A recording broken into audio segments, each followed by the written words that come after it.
말씀은 시편 말씀입니다. 시편 147편 1절로 7절 말씀을 제가 봉독해 드리겠습니다. 최대한 제가 또박또박 천천히 읽어드릴 테니까 이 말씀을 잘 들으시기 바랍니다. 할렐루야. 우리 하나님을 찬양하는 일이 선함이요 찬송하는 일이 아름답고 마땅하도다. 여호와께서 예루살렘을 세우시며 이스라엘에 흩어진 자들을 모으시며 상심한 자들을 고치시며 그들의 상처를 싸매시는도다. 그가 별들의 수효를 세시고 그것들을 다 이름대로 부르시는도다. 우리 주는 위대하시며 능력이 많으시며 그의 지혜가 무궁하시도다. 여호와께서 겸손한 자들은 붙드시고 악인들은 땅에 엎드러 뜨리시는도다. 감사함으로 여호와께 노래하며 수금으로 하나님께 찬양할지어다. 아멘. 사랑의 하나님, 이 시간 주님의 말씀을 들고 이 단위에 섭니다. 주님 부족한 종에게 주께서 말씀하여 주시고 또한 주님 부족한 종의 주의 말씀을 또 선포할 수 있도록 주님 역사하여 주시옵소서. 날마다 주의 손님께서 함께하여 주시며 날마다 주의 손님께서 이 교회에 함께하여 주시며 날마다 주의 손님께서 주님 사랑하시는 권속들을 붙들어 주시며 역사하여 주심을 감사하며 이 시간 주의 말씀이 선포되어 있을 때에도 하나님 우리가 아멘하며 기쁨으로 화답하며 주의 말씀에 순종할 수 있는 믿음을 겸손함을 그 마음을 주님께서 주장하여 주시옵소서. 감사하며 예수님 이름으로 기도합니다. 아멘.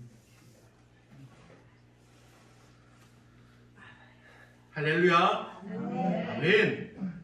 우리가 하나님을 기뻐 찬양하며 하나님의 이름을 높일 때 할렐루야라고 부릅니다. 그렇죠? 할렐루야 하면서 할렐루야는 하나님은 찬양받으시기에 합당하신 분입니다. 하나님 나의 찬양을 받아주세요. 하나님 내가 하나님의 이름을 높여드립니다. 이런 뜻이 있습니다.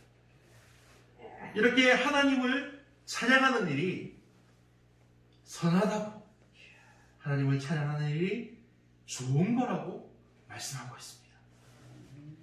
하나님을 찬송하는 일이 아름답다고 말씀합니다. 하나님을 기뻐하고 찬송하는 일이 마땅하다고 분명히 우리에게 말씀해주고 있습니다. 왜냐하면 우리 인생의 목적이 하나님을 찬양하여서 하나님을 영화롭게 하는 데 있기 때문입니다. 하나님 이를 위해서 세상의 수많은 민족과 백성들 중에서 우리를 저와 여러분을 택해서 불러주셨습니다. 그리고 백성으로 삼아주시고 이제 그 기쁨으로 우리를 하나님의 자녀 삼아주셨습니다. 할렐루야. 아멘. 그러면 어찌 우리가 하나님을 찬양하지 않을 수 있겠습니까? 제가 하나 물어보겠습니다. 찬양은 누가 하는 것입니까? 찬양은 누가 하는 것입니까? 노래 잘하는 사람이 하는 것입니까? 아니죠. 하나님을 믿는 모든 사람이 찬양할 수 있고 또 찬양해야 하는 것입니다. 노래를 잘하는 사람도 노래를 잘 못하는 사람도 그 실력은 중요하지 않습니다. 왜냐하면 하나님께 올려드리는 찬양은 노래사랑이 아니기 때문에. 그렇죠? 노래 경연대회가 아닙니다. 하나님은 우리의 중심을 보시고 우리가 찬양하는 그 마음을 보십니다. 마음의 감사를 진정으로 드리는 감사하는 그 찬양을 하나님이 기뻐 받으신다는 사실입니다. 그래서 저는 우리 성도님들의 찬양하는 소리가 너무 좋습니다. 너무 은혜롭습니다. 하나님이 기뻐하시는 여러분의 찬양하는 소리가 마치 천사들의 노래소리와 같습니다. 할렐루야. 아멘. 한 집에 두 자녀가 있습니다. 두 자녀 하니까 좀 그렇죠. 우리 권사님들은 자녀들이 많으셔가지고 한 집에 두 자녀가 있는데 한 자녀는 부모님이 어떤 말을 하고 어떤 일을 시켜도 내 엄마, 내 어머니, 내 아버지 하면서 바로바로 순종하고 겸손하게 대답을 합니다. 그래서 감사하고 기뻐하면서 대답도 잘하고 같은 일을 시키신 일을 열심히 잘합니다. 그런데 한 자녀는 부모님이 쉬운 일을 시키든 어려운 일을 시키든 어떤 일을 시켜도 모두 불평하고 투정합니다. 아, 왜요? 왜 또 저한테 시켜요? 하기 싫어요. 대답도 잘하지 않습니다. 여러 번 불러야지. 아, 왜요? 하면서 막 대답합니다. 입술이 쭉, 지금 이 마스크 때문에 입술 튀어나온 게 안 보이시는데, 입술 쭉 붉어져가지고, 하기 싫다는 불만을 막 그대로 표현하고, 대답도 안 하면서 툴툴거리면서 엄마 아빠한테 나와가지고, 아, 왜요? 하면서 막 그렇게 합니다. 그런 자녀가 있습니까? 이제 웃으시죠? 이럴 때 부모는 어떻게 합니까? 자녀가 어릴 때는 훈계할 수 있습니다. 녀석 그러면 안 돼. 그렇게 훈계합니다. 그렇죠? 그래도 고쳐지지 않으면 부모의 마음이 아파도 회초리를 들어야 됩니다. 회초리를 들면서 탁탁 바닥을 치면서 너 이 녀석 자꾸 그렇게 할래? 하면서 훈계합니다. 그래도 안 들으면 때려야 됩니다. 나이가 들면 이조차 하지 못합니다. 그래도 부모는 포기하지 못하고 안타까운 마음으로 계속해서 자녀를 위해서 애를 쓰며 걱정하고 기도합니다. 그래서 부모님이 애가 타고 마음이 아픈 것입니다. 저도 이제 우리 애들이, 저는 아직 많이 그렇게 나이가 많지 않지만 벌써 애들이 벌써 19이고 16입니다. 그래서 지금 막 좀 절실히 느끼고 있습니다. 애들이 말을 한참 안 들을 때이기 때문에. 자, 그런데 이 두 자녀 중에 누가 부모님의 사랑을 더 많이 받을까요? 누가 더 부모님의 사랑과 관심을 받을까요? 말을 잘 듣는 사람 자식일까요? 말을 안 듣는 자식일까요? 참 이상하게도 오히려 불순종하고 근심이 되게 하는 말을 안 듣는 자녀가 부모님의 사랑과 관심을 더 많이 받습니다. 그렇죠? 왜냐하면 그 자녀가 나의 아픈 손가락이기 때문입니다. 그래서 부모의 도움과 관심과 사랑이 더 필요하기 때문입니다. 그런데 이와는 반대로 또 두 자녀 중에 누가 부모님에게 더 기쁨이 될까요? 사랑을 받고 관심을 받는 거하고 또 기쁨이 되는 건 또 다르죠? 누가 더 기쁨이 될까요? 부모에게 순종하고 겸손하게 대답하며 충실히 일하는 자녀가 물론 기쁨이 됩니다. 그렇죠? 근데 더 기쁨이 될 때가 있습니다. 어떤 일이 일어날 때 더 기쁨이 됩니까? 불순종하던 자녀가 마음을 돌이켜서 순종하고 정말 개가천선해가지고 착한 아들이 되면 그 기쁨은 더 배가 넘치게 기쁨이 됩니다. 하나님의 마음이 이어가지 않겠습니까? 왜냐하면 하나님이 우리의 아버지이시기 때문입니다. 자녀 삼은 백성들이 하나님을 배반하고 죄를 짓고 악한 일을 행하여서 하나님을 떠나도 하나님은 그 자녀들이 그 죄로 인해서 아파하고 괴로워할 그 아픔을 아시기에 하나님은 애가 타는 마음으로 자녀들이 그 죄에서 돌이켜 돌아오기만을 기다리시는 것입니다.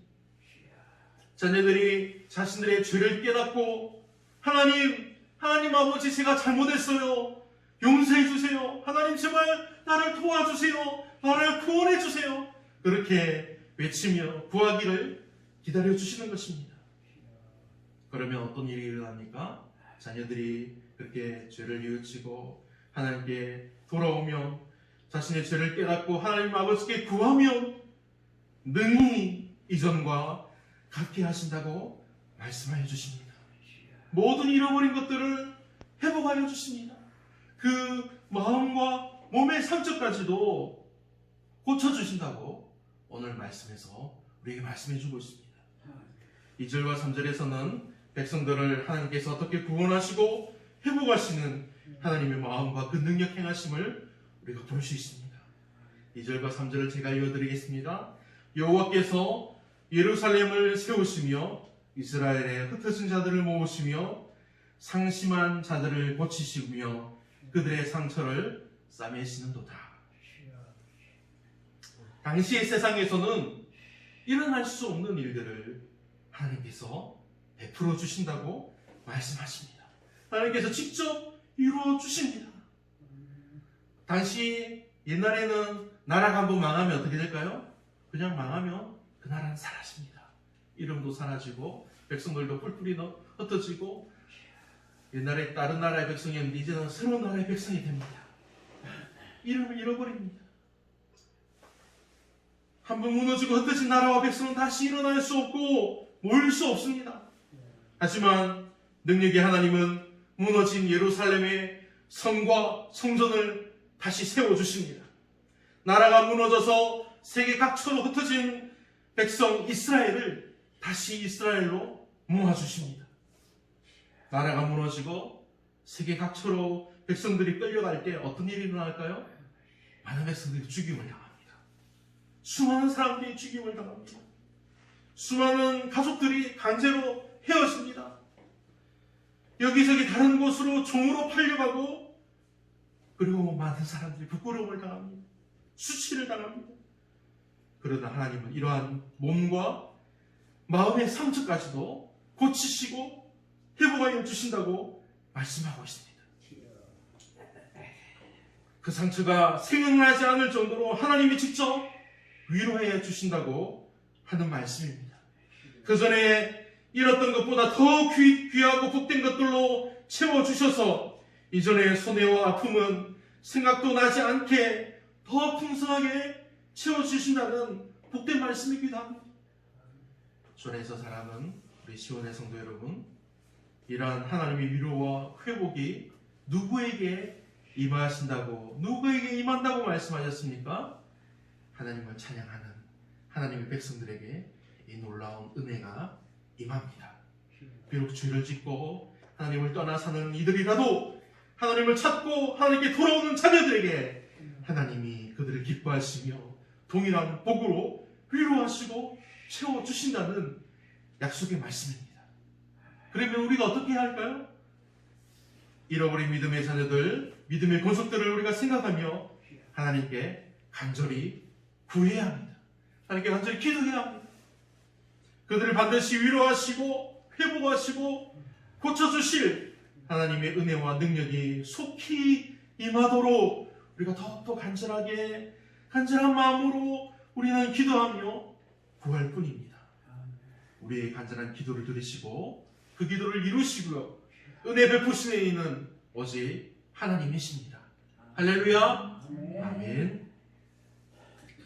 제 할머니가 하나님 품에 안긴 지 벌써 7년이 되었습니다. 7년 전에 하나님께로 이제 할머니가 돌아가실 때 연세가 102살이었습니다. 아주 장수하셨죠. 참 감사한 것은, 그리고 가장 기억에 남는 것은 그 100살이 넘어서까지 뭘 하시는지 아십니까? 거의 하루의 대부분을 기도합니다. 하나님께서 조용히 할머니가 엎드려가지고 웅얼웅얼 하고 있는데 이제 나이가 많이 드니까 소리가 안 커서 잘 몰라서 이제 귀를 딱 기울이고 들으면 이름을 말하고 싶다. 누구의 아들 누구 하면서 다 이름을 하며 자녀들과 손주와 증손주, 고손주까지 보셨거든요. 그 손주들의 이름까지 또박또박 기억하면서 날마다 기도하는 것을 제가 들었습니다. 할머니는 12자녀입니다. 그 자녀들의 또 그 자녀가 얼마나 많을까요? 정말 다 모으면 정말 엄청나게 많습니다. 그런데 저도 잘 모르는 그런 그 친척들의 이름까지 다 하나님께서 기억하면서 할머니가 날마다 기도하는 것을 들었습니다. 모든 후손들이 그래서 할머니를 기억합니다. 그래서 누구보다 하나님이 기억하시고 기뻐하시는 것입니다. 기도가 그 사람의 힘과 능력이 되지는 않습니다. 그러나 기도는 하나님이 들으시며 응답하시며 역사하시는 능력이 됩니다. 우리가 한 명 한 명 이름을 불러가며 기도하는 것을 하나님은 들으십니다. 그리고 그 이름을 다 아십니다.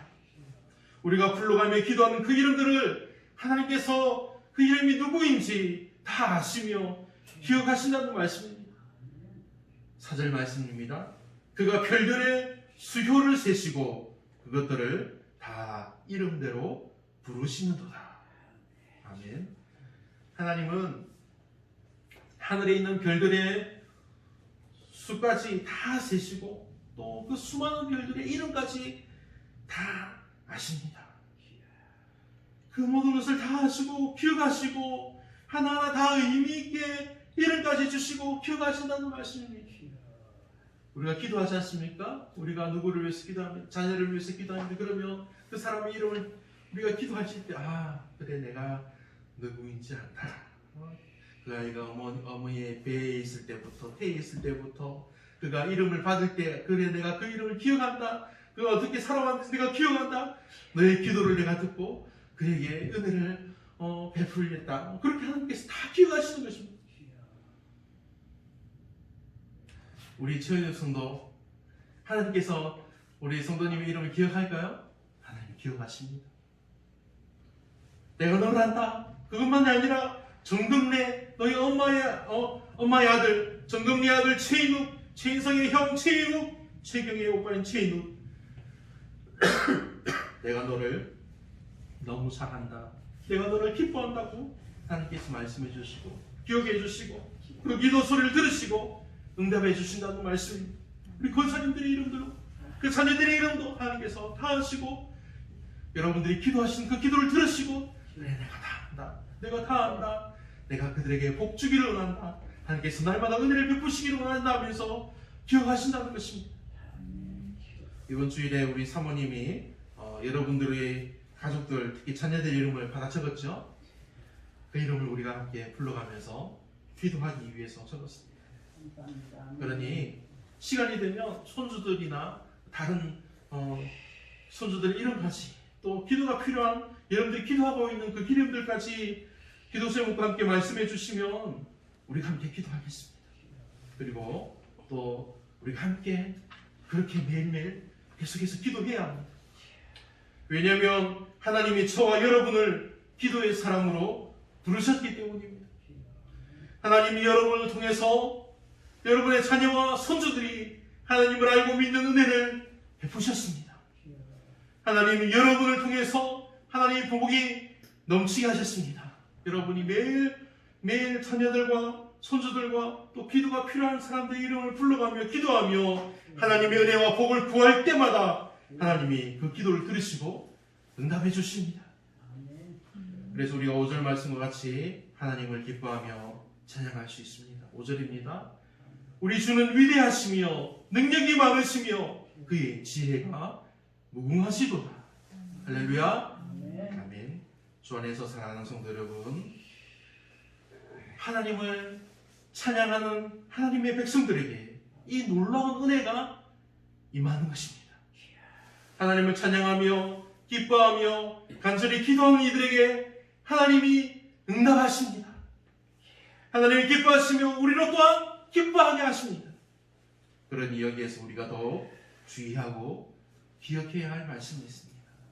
그것은 하나님이 기뻐하시고 우리로 기뻐하게 하실 때 우리가 더욱더 겸손해야 한다는 말씀입니다. 6절 말씀이 그것을 말씀하고 있습니다. 여호와께서 겸손한 자들은 붙드시고 악인들은 땅에 엎드려 뜨리시는도다. 이 말씀은 포로로 잡혀간 이스라엘 백성이 이제는 하나님 앞에서 겸손하게 되어서 정말 이들은 이제 하나님밖에 없습니다. 정말 이제 자기들을 구원하고 도우리는 하나님밖에 없음을 고백하며 오직 엎드려서 하나님 도와주세요 그렇게 외치는 수밖에 없습니다. 이전에 이스라엘 나라 강성하고 힘이 있을 때는 자기들의 힘을 믿었습니다. 그러나 이제 아무것도 의지할 데가 없을 때 오직 하나님밖에 없습니다. 그래서 더욱더 겸손해진 것입니다. 겸손하게 엎드려서 하나님께 간절히 구하여서 기도할 때 하나님이 이제 그들을 회복하시고 구원하셔서 이스라엘을 하나님이 강하신 오른손으로 붙들어 주시고 그들을 높이시며 존귀하게 하신다는 말씀입니다. 낙타를 아십니까? 낙타 보셨어요? 저 동물원에 가서 한번 본 적이 있습니다. 낙타는 등이 꾸불꾸불하게 생긴 이제요. 낙타는 등에 큰 혹이 난 짐승으로 사막을 다닐 때 꼭 필요한 짐승입니다. 근데 이 낙타는 정말 희한하게 하루를 시작하고 또 하루를 마칠 때마다 주인 앞에 무릎을 꿇습니다. 왜 무릎을 꿇을까요? 말이나 노새나 소에게 짐을 실을 때 어떻게 합니까? 그냥 말이나 소는 서 있고 그 위에 짐을 올립니다. 그런데 이 낙타는 무릎을 꿇어서 짐을 올려달라고 합니다. 짐을 싣고 내릴 때 무릎을 꿇는 것입니다. 주인은 그래서 낙타의 사정을 또 잘 압니다. 낙타에게 얼마만큼의 짐을 올리면 충분히 이 먼 길을 갈 수 있고 또 버틸 수 있는지 잘 알아서 정말 낙타가 짊어질 수 있을 만큼만 짐을 이제 얹어줍니다. 그래서 낙타는 또 주인이 짐을 얹어주는 것을 막 투정부리지 않고 마다하지 않습니다.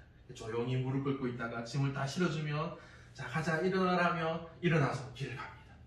그리고 길을 가서 이제 해가 저물 때 이제 야영지 딱 쉴 때 쉬는 자리에서 주인이 멈추면 낙타가 딱 멈춰서 주인 옆에 또 무릎을 꿇습니다. 짐을 내려주세요. 짐을 내리면 또 함께 쉬고 또 그 다음에 또 아침에 출발하는 것입니다. 낙타는 바로 우리와 같습니다. 그리고 주인은 하나님이십니다. 하나님은 저와 여러분의 형편을 누구보다 잘 아십니다. 그래서 우리가 짊어질 수 있을 만큼의 짐만 지게 하십니다. 하나님께서 우리에게 지게 하시는 짐이 무엇입니까? 우리가 기도하는 이름들입니다. 그리고 예수 그리스도의 십자가입니다. 이 짐은 우리로 천국으로 향하게 하는 짐입니다. 그리고 나만이 아니라 나의 가족과 자녀와 또 권속들을 천국으로 향하게 하는 짐입니다. 그러니 우리가 이 짐을 어떻게 마다할 수 있겠습니까? 우리가 기쁨으로 지는 짐이어야 합니다. 주 안에서 사랑하는 우리 시온의 성도 여러분, 하나님은 겸손한 자를 붙드신다고 오늘 말씀에서 말씀해 주셨습니다. 오늘 말씀의 제목이 무엇입니까? 겸손한 자를 붙드시는 하나님입니다. 여러분처럼 하나님의 말씀에 겸손히 순종하며 아멘하며 기쁨으로 할렐루야 찬양하며 기도하는 여러분을 하나님께서 능력의 손으로 붙들어 주신다는 말씀입니다. 그러니 우리가 그리스도의 십자가를 기뻐하며 겸손하게 하나님이 우리에게 맡기신 일들을 기뻐하시기 바랍니다. 나를 영원히 살게 하고 나의 가족과 이웃을 세상을 하나님께 회복하게 하는 너무나 귀한 일입니다. 그러니 더욱 우리가 하나님 앞에 겸손히 엎드려서 우리에게 맡겨주신 한 명 한 명 그 사람의 이름을 불러가며 기도하며 구하여서 하나님의 기쁨이 되고 복이 되어 날마다 하나님이 붙들어 주시기를 우리 주 예수님의 이름으로 축복하며 기도합니다. 아멘.